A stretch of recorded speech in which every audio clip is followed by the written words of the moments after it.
एल्डरग्लेन का जादुई पत्थर। गहरे एल्डरग्लेन जंगल में जहां सूरज की किरणें घने पेड़ों के बीच से जागती थीं, एक छोटी लोमड़ी फिन अपने पुराने ओक के पेड़ के खोखले तने में रहती थी। फिन का फर तांबे की तरह चमकता था और उसकी आंखों में तारों की सी झिलमिलाहट थी। बचपन से उसने फुसफुसाते पत्थर विस्परिंग स्टोन की कहानियां सुनी थीं, एक रहस्यमय पत्थर जो एक सच्ची इच्छा पूरी करता था। लेकिन इसे केवल वही पा सकता था जिसका दिल पवित्र और इरादा नेक हो।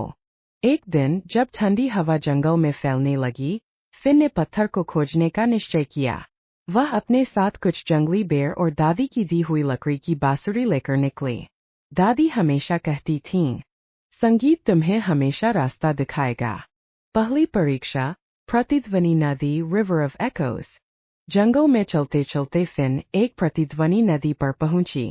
पानी धीरे धीरे बह रहा था और ऐसा लग रहा था जैसे वह कोई रहस्य कह रहा हो।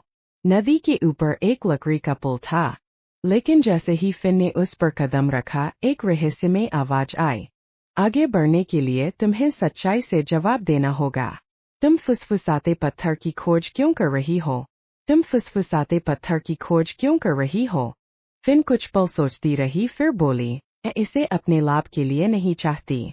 मैं बस अपने जंगल को बचाना चाहती हूँ। यहाँ की सर्दी अब बहुत लंबी हो गई है और जानवर ठंड में कांप रहे हैं। मैं गर्माहट वापस लाना चाहती हूँ। नदी शांत हो गई। फिर पुल चमकने लगा और मजबूत हो गया। फिन मुस्कुराई, वह पहली परीक्षा में सफल हो गई थी। दूसरी परीक्षा, प्राचीन ओक का संरक्षक। फिन आगे बढ़ी और एक विशाल पुराना ओक पेड़ देखा। अचानक पेड़ की खोखली छाल से एक बुजुर्ग बिज्जू बैजर निकला जिसकी आंखें चमक रही थीं। अगर तुम फुसफुसाते पत्थर तक पहुंचना चाहती हो, तो तुम्हें एक बलिदान देना होगा, बिज्जू ने कहा। जंगल को बचाने के लिए तुम क्या त्याग कर सकती हो? फिन ने अपनी गुफा, सूरज की गर्म किरणों में बिताए अपने आलसी दिन और सबसे बढ़कर अपनी प्रिय बांसुरी के बारे में सोचा। लेकिन फिर उसने उन हिरणों को याद किया जो ठंड में कांप रहे थे, उन पक्षियों को जो अब गा नहीं रहे थे। मैं अपनी गर्माहट, अपना आराम और अपना संगीत भी त्याग सकती हूँ, अगर इससे जंगल की रक्षा हो सके, फिन ने दृढ़ता से कहा। बिज्जू मुस्कुराया और पेड़ के पीछे एक रास्ता खोला। फुसफुसाते पत्थर तुम्हारा इंतजार कर रहा है। अंतिम परीक्षा, पत्थर की आवाज। फिन उस रास्ते पर बढ़ी और एक उज्ज्वल चमकती हुई घाटी में पहुंची। वहां फुसफुसाता पत्थर रखा था, एक चिकना सफेद पत्थर जो हल्की चांदनी की तरह चमक रहा था। जैसे ही फिन पास गई, पत्थर से एक आवाज आई, क्या तुम्हारी इच्छा सच्ची और निष्कलंक है? फिन ने बिना झिझके जवाब दिया, मैं चाहती हूँ कि जंगल में ऋतु संतुलित हो जाए और कोई भी जीव ठंड से पीड़ित न हो। तभी पत्थर की रोशनी तेज हो गई।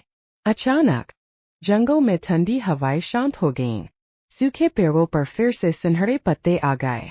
पक्षियों ने चहचहाना शुरू कर दिया।